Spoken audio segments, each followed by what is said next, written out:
오늘은 한글 시작하는 날이고 그렇습니다. 모아두는 것에 대한 얘기를 좀 하겠습니다.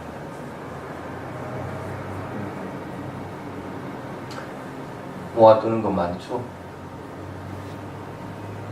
대부분 왜 모아두는가 하고 물어보면은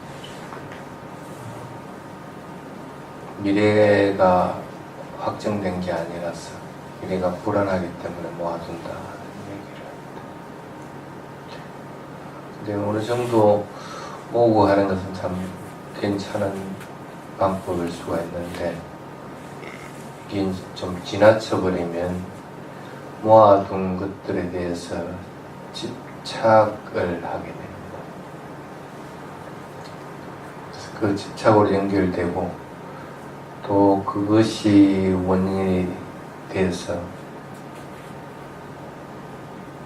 성냄이라든지 불안이라든지 아니면 들뜨는 거라든지 후회라든지 이런 악감정을 가지고 스스로 고통을 받게 되는 지경까지 이릅니다.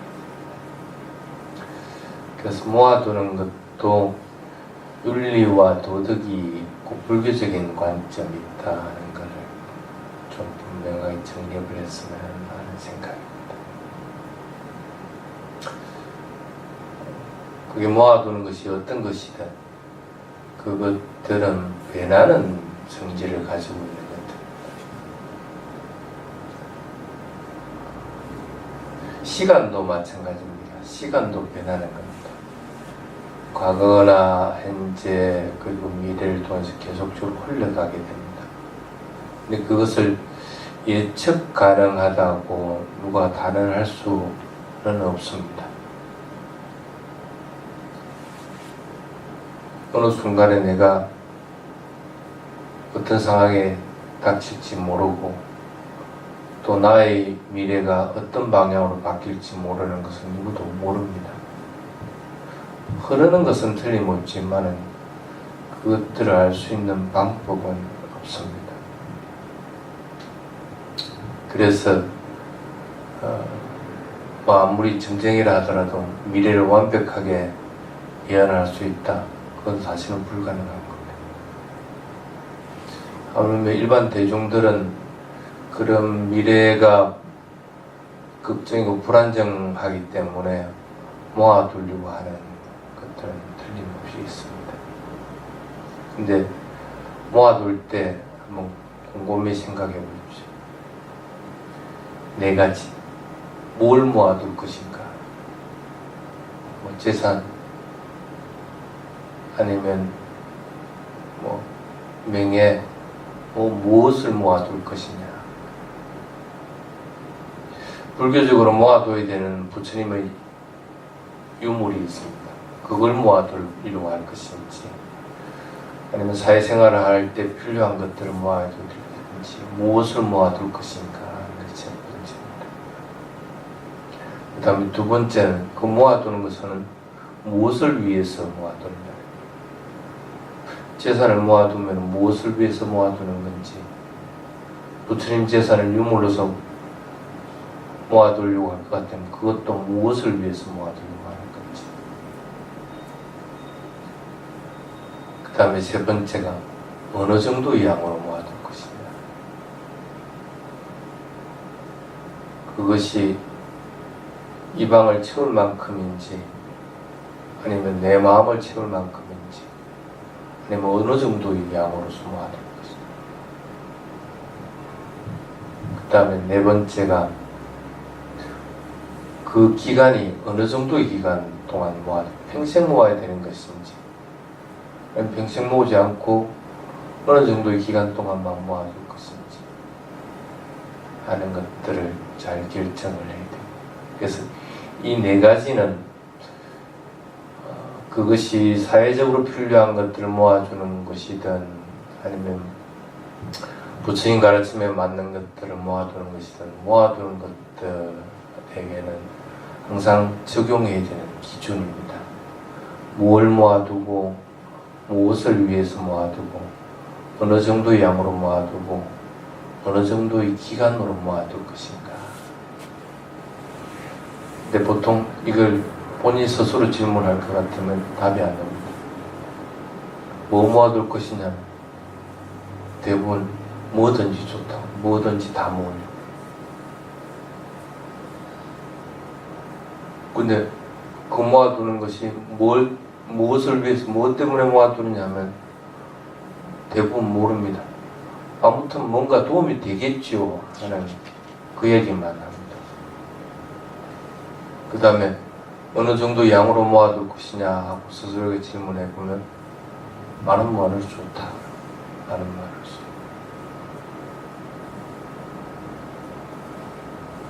그리고 어느 정도의 기간 동안 할 것이냐. 기간은 정해진 건데 그냥 할 수 있는 때까지는 내가 만약에 재산을 모은다 그럴 것 같으면 내가 벌어서 일을 해서 모을 수 있는 기간 동안에는 계속 그걸 모을 겁니다. 그래서 대부분 보면 이 네 가지를 한정을 하지 않습니다. 뭘 모아두는 건지도 한정을 하지 않고 언제까지 모을 건지도 한정을 하지 않고 그렇게 됩니다. 근데 그러다 보니까 자꾸 그것들에 대해서 집착을 하게 됩니다. 아까 서두에서 얘기했지만 집착을 하면은 그 물건이 문제가 되는 것이나 모아두는 것들이 문제가 되는 것이 아니고 그 집착하는 것에 대해서 자꾸 마음의 병들이 들게 됩니다. 자기 자신이 괴로움의 상태로 끊임없이 바뀌어 나간다는 것들을 갖다가 자꾸 잊어버리게 됩니다.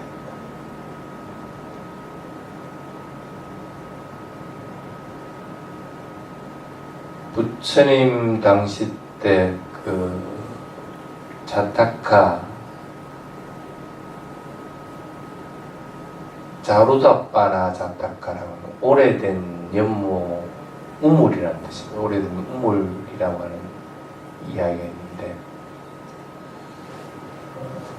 거기에서 상인들이 장사를 하기 위해서 떠날 때 부처님한테 가서 이제 예배드리고 부처님한테 공양을 올리고 나서 부처님 우리가 장사를 갔다 와가지고 어느 정도 이윤이 생기고 나면 부처님과 상가를 위해서 보시하겠습니다. 그때 다시 또 공양 올리겠습니다 하고 나서 장사를 떠나게 됩니다.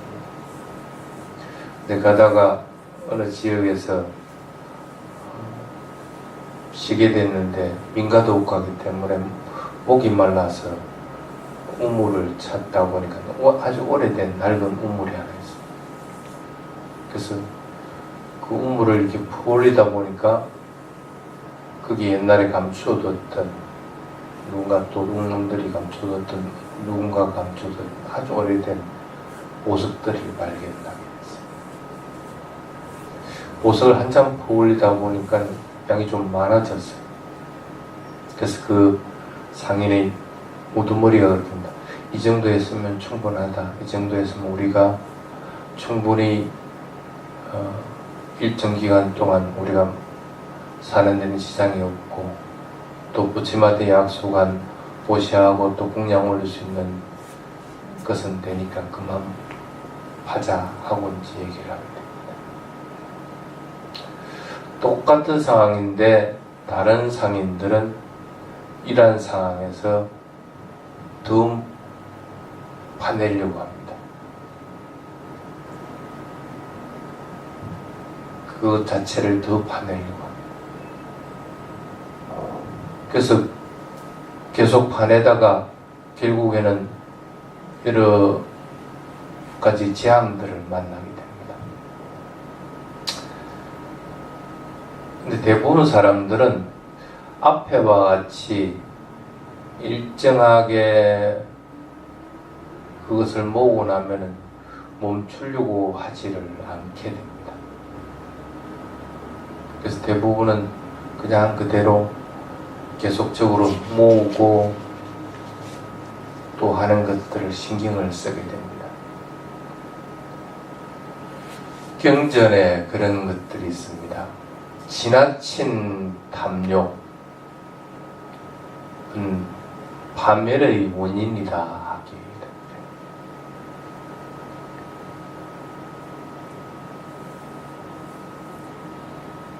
지나치게 욕심을 부려서 더 가지려고 더 얻으려고 할 것 같으면 그것이 오히려 원인이 돼서 스스로를 파멸하는 원인이 된다.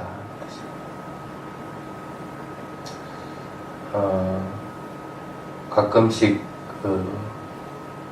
스님이 공양을 밖에서 할 때가 있어서 식사를 가면은 어느 집은 장사가 잘 되고 어느 집은 장사가 잘 안 될 때가 있습니다. 근데 대부분 장사가 안 되는 사람들을 물어보면은 장사가 잘 될 때가 있었습니다. 근데 어느 순간 본인이 조금 더 이윤을 많이 내기 위해서 양을 줄이든지 아니면 조금 더 값싼 것들을 쓰든지 이렇게 하면서 그 맛이 변하니까 사람들이 안 오게 돼요. 조금 더 욕심을 부리는 것이 오히려 장사를 망치게 되는 결과를 가져오는 것들을 가끔씩 보게 됩니다. 그래서 경전에서도 제가 생활을 하기 위해서는 욕심을 부리는 것은 어쩔 수가 없는데 그렇다고 해서 지나친 탐욕을 부리는 것은 자기 자신을 망치는 파멸의 원인이 된다고 경고를 하게 됩니다. 이 오래된 우물도 꼭 마찬가지입니다. 지나치게 욕심을 부리면서 그 재물을 가져오지도 못하고 또 스스로 목숨을 잃는 그런 결과들을 가져오게 됩니다. 인도에 옛날에 갔을 때 그런 적이 있습니다. 옛날 90년 초반이나 이럴 때의 인도는 유적지들이 거의 방치되다시피 해 있었습니다. 그래서 그 유적지에 가면은 진짜 유물 조그마한 것들이 이렇게 늘려서 있고 조금만 이렇게 봐보면 그런 옛날 물건들이 나오고 했었어요. 근데 대부분 수행자들은 그걸 보고 그들을 안 봅니다. 이게 가서 어떨 경우에는 이런 게 있네 하고 만져보기는 하지만 그것을 욕심을 가지고 가져오지는 않습니다. 근데 제가자들하고 같이 가면 제가자들은 거기에 넋이 빠집니다. 뭐 하나가 나왔으면 계속 그것을 팔려고 해요.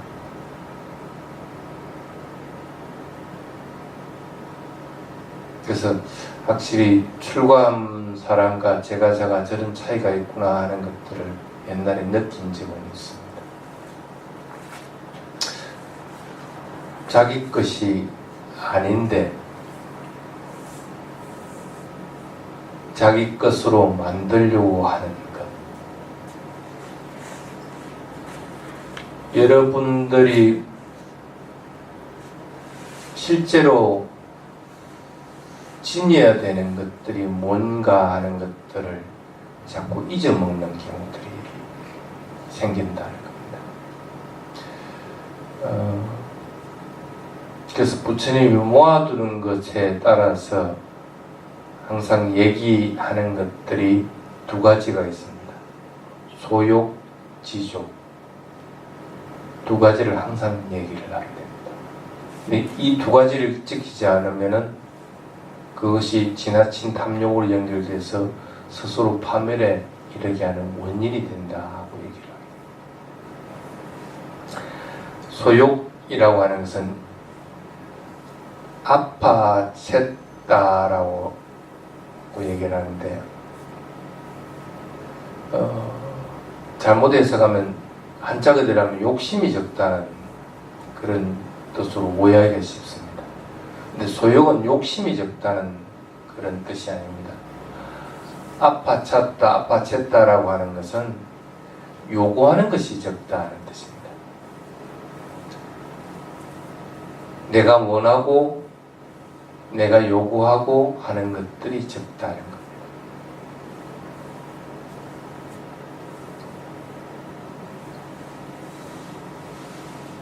대부분은 이것을 갖고 싶어 하면은 저것도 갖고 싶어 합니다. 그렇다고 해서 저것까지 가지고 난다고 해가지고 그렇게 요구하는 것이 적어지는 것은 아닙니다. 또 다른 어떤 것들을 요구를 하게 됩니다. 끊임없이 요구를 하게 됩니다. 근데 애초부터 이것에 만족해버리고 이것들에 대해서 더 이상 다른 것들을 요구하는 것들이 없어져 버릴 것 같으면은 그 사람은 그것으로 만족해버립니다.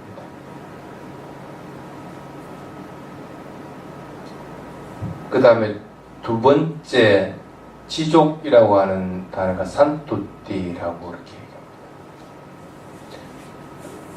만족한다는 그런 뜻입니다. 이것의 원래의 뜻은 기쁨을 의미합니다. 기뻐하고 있다, 기뻐하는 것들이 있는 상태다는 그런 뜻입니다.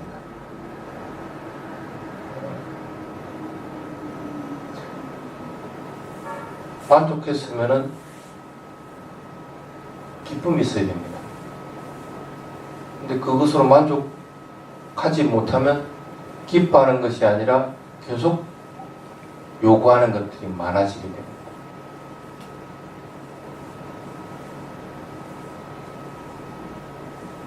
요구하는 것이 적으면은 자기가 가지고 있는 것들로서 그냥 기쁨을 얻고 만족하게 됩니다.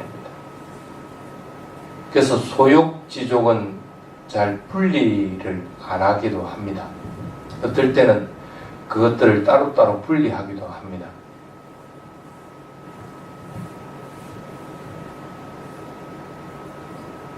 여러분들이 살아가면서 뭘 목표로 해서 살아가는가? 괴로움을 없애고 행복을 목표로 해서 나아간다고 할 것 같으면 반드시 부족해야 되는 것이 소욕지족이라는 겁니다. 요구하는 것들을 적어야 되는 것이고, 그리고 그 가진 것들에 대해서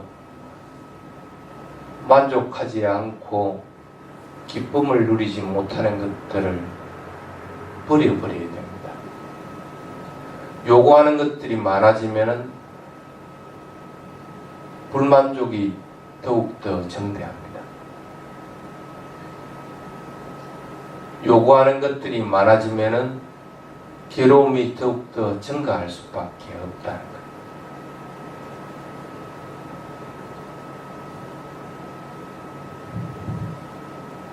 아까 서두에 얘기했듯이 무엇을 내가 모을 것이냐, 돈을 모으는 것들도 괜찮은 방법 중에 하나입니다. 제가자들은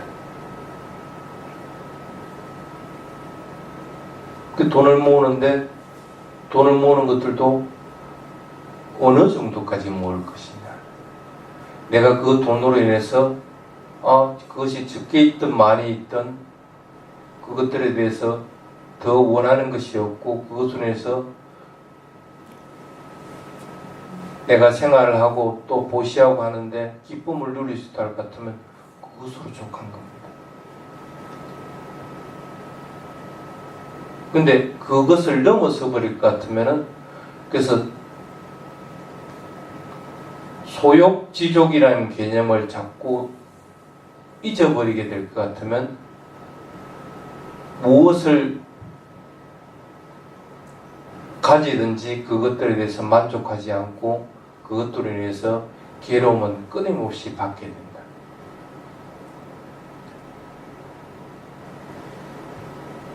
왜 그런가 하면, 일반적으로 우리들의 마음은 탐진치 쪽으로 흐르기가 쉽습니다. 그래서 그런 것들에 마음이 병들어지기 쉽습니다. 대부분 그것들에 마음에 병이 들면은 어떤 식으로 나타나냐면 육체에 주의한다는 방향으로 자식이 자신을 속이게 됩니다. 내가 이것이 있어야만이 좀 더 오래 살 수 있게 되고 좀 더 건강하게 될 수 있고 좀 더 남들보다도 늙는 속도를 줄일 수가 있고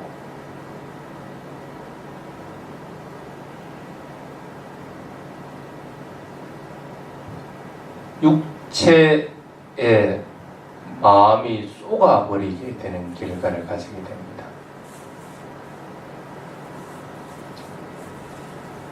실제로 인생을 살아가면서 앞에 놓인 지뢰들은 굉장히 많이 있습니다.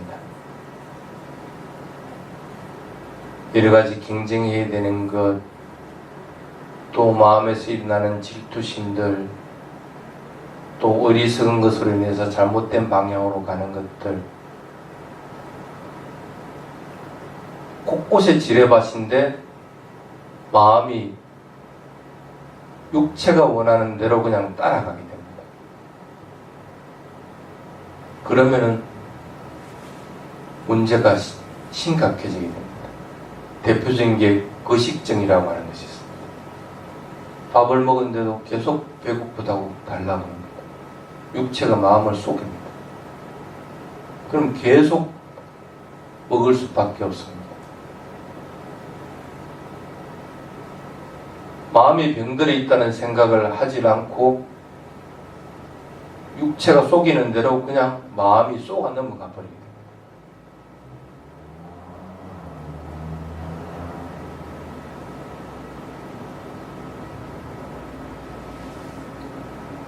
실제로는 육체로 움직이고 있는 것은 마음인데 반대적으로 지금 살아갈 수밖에 없는 상황이 됩니다.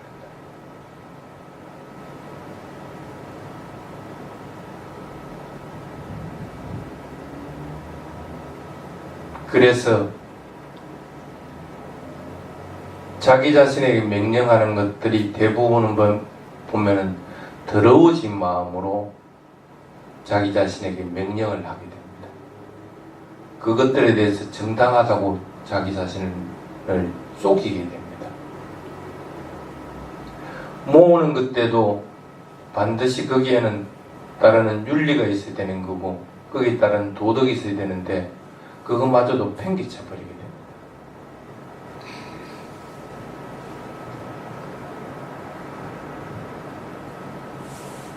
그래서 조금 더 불교적으로 다가간 사람들은 마음을 자꾸 제어하려고 해야 됩니다. 그래서 마음을 제어해서 신체를 관리하도록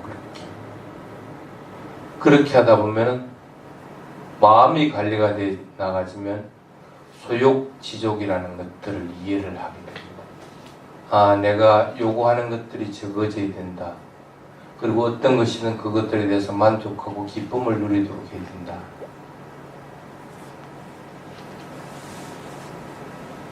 그래서 그 두 가지 아래서 모으는 것들이나 여러 가지 경제활동들을 영위해야만이 살아가는 것들이 행복하게 되어 나가지는 것이지 행복을 목표로 해서 살아나가면서 반대 방향으로 나아가서는 안 된다는 것입니다.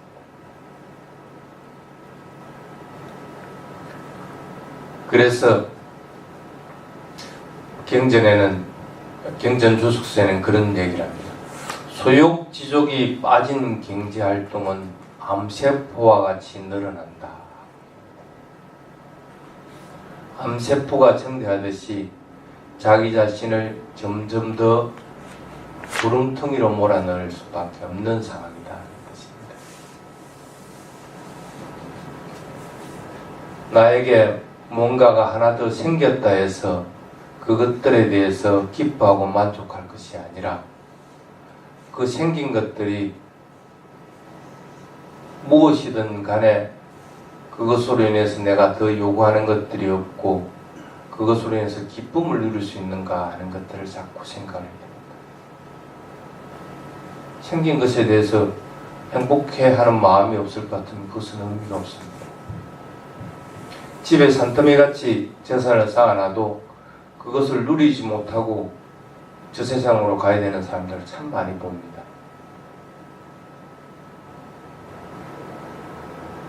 마지막에 후회한다 해가지고 그 시간은 돌이킬 수가 없습니다. 살아가면서 내가 스스로 어떤 것에 대해서든 기쁨을 누리고 만족하는 삶들을 살아갈 수 있을 때 그 삶은 행복한 삶이 되는 것들입니다. 그래서 모을 때 항상 기준점을 둬야 되는 것이 소욕과 지족입니다. 요구하는 것이 적어야 되는 것이고 그 어떤 것에도 불만을 느끼지 않아야 되는 것. 이 두 가지가 기준점입니다.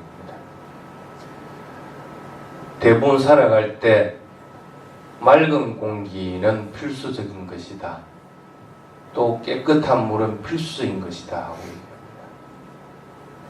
그와 같이 경제활동을 하기 위해서 반드시 필요한 것은 소욕과 지족이다 하는 것들을 잊어버려서는 안 됩니다.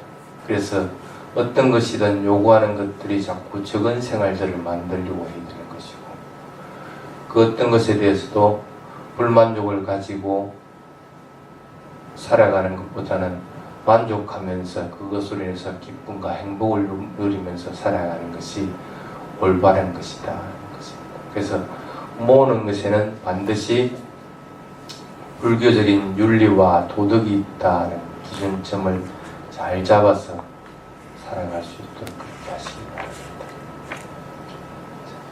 여기까지 하겠습니다.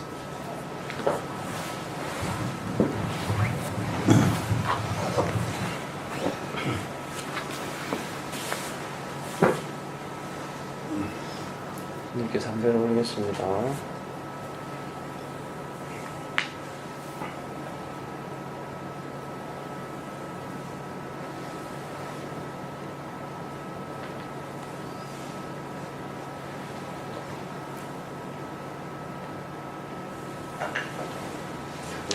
그래.